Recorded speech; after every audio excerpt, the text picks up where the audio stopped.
Welcome to the Standard Deviations podcast, brought to you by Orion Advisor Solutions and hosted by Dr. Daniel Crosby, Orion's Chief Behavioral Officer and New York Times bestselling author. This year, Dr. Crosby embarks on a compelling exploration of meaning, what it is, why it matters, and how you can create more of it in your life. Each episode will only be available for 1 week, so don't miss your chance to listen. Tune in regularly and join the journey. Write your story. Tomorrow and tomorrow and tomorrow creeps in this petty pace from day to day to the last syllable of recorded time, and all our yesterdays have lighted fools the way to dusty death. Out, out, brief candle.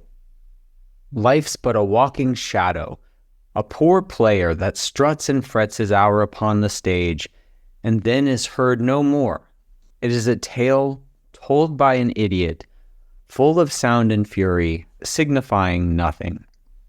Macbeth's soliloquy in Act 5, Scene 5 of the eponymous play represents some of the most moving language ever penned.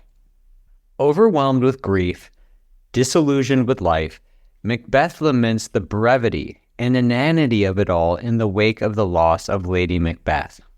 His nihilism is on full display as he narrates what he sees as the human plight of struggling through a series of empty days only to die and be forgotten. At times, we may view our lives and account for our decisions in much the same way as Macbeth, through that same nihilistic lens.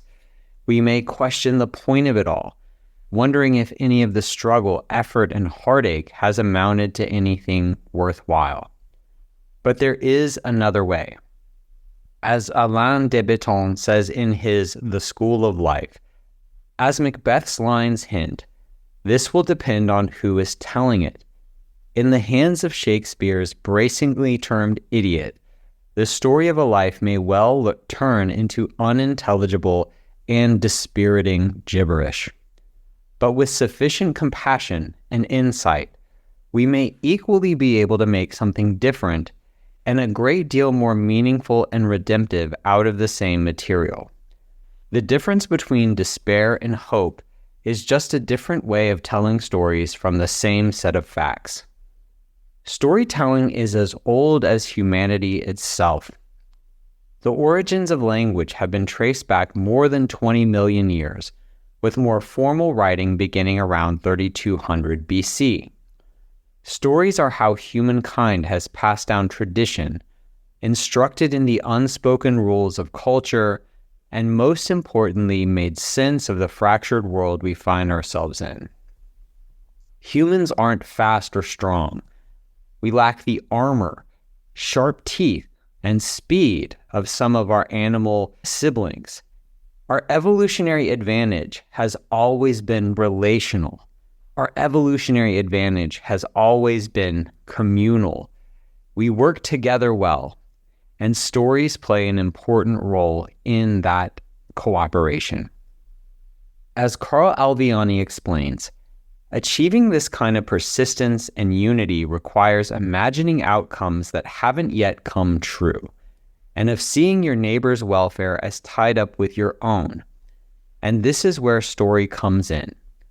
In the days before written language, most of human history, in other words, the only way to create an idea that persisted from one day to the next and spread from one person to another, was to somehow make it durable in our minds. A story solves this problem by linking an idea to an ego. Storytelling is like air, but sometimes its ubiquity can cause us to overlook it or to lack intentionality in how we construct the narrative of our own lives. This is especially true of our internal narrative, which can operate with a speed and fluency simply not possible with the spoken or written word. Some estimates put our internal self-talk at 60,000 to 80,000 thoughts per day, with internal speech occurring at an average pace of 4,000 words per minute, which is 10 times quicker than verbal speech. I doubt you were aware that you had tens of thousands of instances of self-talk every day. I certainly wasn't until I came across this research, which of course begs the question, what am I saying to myself? And what stories am I telling myself? More importantly still, are they kind and honest stories that move me toward greater meaning, or am I a harsh narrator of my own lived experience? The power of personal narrative is evident in the fact that it underpins the basics of most modern approaches to psychotherapy. At the simplest level, cognitive behavioral therapy, or CBT for short, is about challenging fatalistic narratives. Consider the ABC model, created by Dr. Albert Ellis, aimed at helping us challenge irrational thoughts and cognitive distortions. Its name is derived from its three parts. A is for activating event. B, our beliefs about said event. And C, the consequences, including our emotional and behavioral responses. We tend to think that our lives are as good or as bad as the things that happen to us, giving primacy to activating events. But the ABC model presents a different, more empowering vision. CBT suggests that it is not the events themselves that hold the power, but rather the stories we tell ourselves about those events, aka our beliefs, that are most determinative of our well-being. A different therapeutic approach, narrative therapy, helps people break down dominant and problematic personal narratives and learn to tell a new story. For instance, I am a horrible person becomes I made a mistake. To begin raising awareness of these self-stories, it's worth considering the chapters that we write in our own internal books of life. According to Dr. Tracy Marks, the story of your life can be broken into 3 chapters, which I have tweaked slightly to make it easier to remember. They are foundations, formative events, and the future. Foundations include early life and influences, childhood experiences, family interactions, and cultural upbringing. Essentially, these are your roots, the things that shape your perception of the world. Some questions for you to answer might be, what's your first memory? How would you describe your family dynamics as a child and through adolescence? How were you praised and how were you punished? Formative events gather your challenges, achievements, and significant life events that have shaped the person that you have become today. These include educational and professional accomplishments, relational highs and lows, as well as major life events like the birth of a child or an unexpected change. With a lessons learned mindset, reflect on questions such as, what was a moment that made you proud, and why does it stand out? Who do you share moments of pride and joy with? And what are some of the biggest challenges you've faced, and how did you overcome them? The final piece is the future. Looking into the future involves diving deep into your values and aspirations. It challenges you to weigh your hopes, dreams, and what you want your legacy to be. This part is often the toughest to pin down, well, because it hasn't happened yet. So take a few minutes to consider the following. How do you want to leave the world better than you found it? What impact do you hope to have on the people with whom you come in contact each day? If you could change one thing about yourself to improve your life, what would it be? As you analyze your responses, what themes start to emerge? Do you downplay accomplishments? Do you tend to lean overly positive or overly negative in your appraisal of yourself and others and situations? Are you well supported, or have you always had to be the strong one? What lessons, good or bad, have you learned from your parents or other significant people in your life? As you reflect on your life and your role in providing the play-by-play, think about how different it might appear in the hands of another narrator. Consider how a stranger would make sense of your decisions, your choices, and your self-appraisals. Would they be more or less generous in their attributions and their storytelling? Now, examine your life from the point of view of a best friend, spouse, coworker, or a trusted mentor. What we find as we start to examine these chapters of our lives is that we are often harsh narrators of our own experiences and far tougher on ourselves than we would be on a friend or even a complete stranger. But there is and can be a different way, a more forgiving way that is simultaneously better attuned to circumstances and, yes, even more realistic. As Alain de Botton says, mistakes don't have to be absurd. They can be signs of how little information we have on which to base the most consequential decisions. Messing up isn't a sign of evil, it's evidence of what we're up against. Not all the disasters are wasted anyway. Maybe we spent a decade not knowing quite what we wanted to do with ourselves professionally. Maybe we went through a succession of failed relationships that left us confused or hurt a lot of people. But these experiences weren't meaningless because they were necessary to later development and maturity. We needed the career crisis to understand our working identity. We had to fail at love to fathom our hearts. No one gets anywhere important in just one go. We have to forgive ourselves the horrors of our first drafts.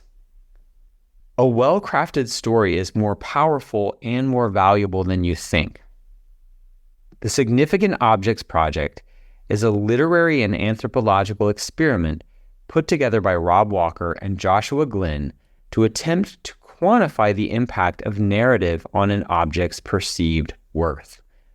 The project took 200 thrift store tchotchkes purchased for an average price of $1.25 a piece and paired them with short item descriptions written by accomplished writers.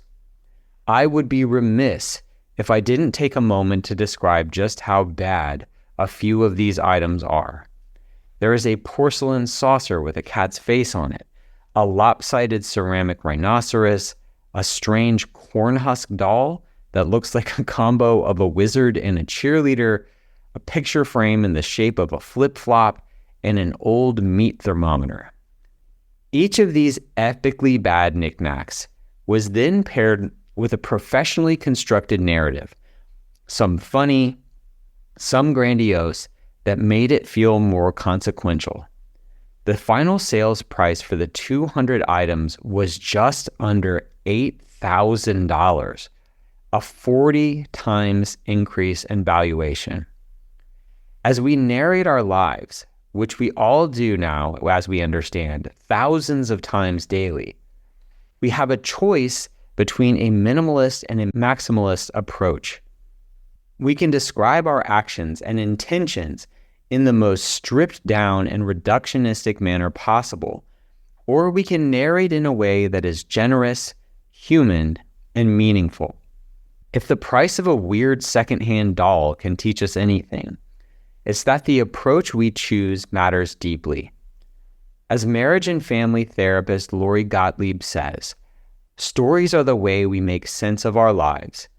We assume that our circumstances shape our stories, but what I have found time and again in my work is that the exact opposite happens. The way we narrate our lives shapes what they become. Stories don't just describe reality, they create it. So what story will you tell today? Well, my friends, that is it for this year of living with meaning and intention. I hope that you have enjoyed these 50 episodes. I hope they have brought you new insights and new direction. And thank you for all of the enthusiasm. This year, many people were very confused as to why I was doing the vanishing episodes, but our listenership has grown dramatically this year, and so it seems to have worked. Life's passing each of us by every day. These episodes have passed you by if you weren't quick, and all of you responded, and I'm very grateful for that. If you've enjoyed this series, I'd ask you to do one of the following things. Continue the growth and progress by reading my new book, The Soul of Wealth, which is also all about meaning, but it's all about money and meaning. How can we spend, save, and invest our money in ways that bring us true, lasting fulfillment? So the name of that book is The Soul of Wealth. And the other thing that I would ask is that you share this episode with someone that you love who maybe could learn a lesson about becoming a more objective and a more compassionate narrator of their own story. Thank you all for the support. We will see you soon. Thanks for tuning in to Standard Deviations. If you can't wait till next week for more behavioral finance insights, visit www.orion.com. All opinions expressed by Dr. Daniel Crosby and podcast guests are solely their own opinions and do not reflect the opinion of or endorsement by Orion and its affiliates, subsidiaries, and employees. This podcast is for informational purposes only and should not be relied upon as a basis for legal, tax, and investment decisions.